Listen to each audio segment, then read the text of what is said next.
Show button வைக்கிறது எப்படின்னு ஒரு வீடியோ போடுங்கக்கான்னு சொல்லி கேட்டிருந்தாங்க ஸ்டூடெண்ட்ஸு. இந்த மாதிரி ரெடிமேடு கடையில் விற்கும் பட்டனு. இதை வாங்கி ஓப்பன் பண்ணிக்கணும். இது மேலே ஒரு கவர் மாதிரி பண்ணியிருப்பாங்க. அதை எடுத்துட்டு நம்மளுக்கு என்ன கலர் கிளாத் தேவையோ அதை வச்சு இதை கவர் பண்ணிக்கணும்.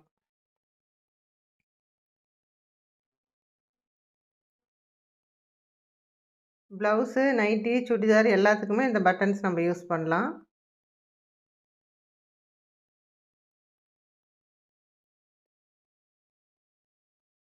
இந்த மாதிரி வச்சு ப்ரெஸ் பண்ணிங்கன்னா நம்மளுக்கு தேவையான கலர் பட்டன் கிடச்சிரும்.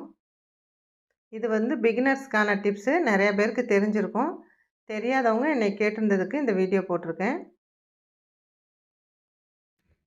வீடியோ பிடிச்சிருந்தா லைக் பண்ணுங்கள், கமெண்ட் பண்ணுங்கள். இந்த மாதிரி டெய்லரிங் டிப்ஸ் வேணும்னா என்னோடய சேனலை சப்ஸ்கிரைப் பண்ணுங்கள்.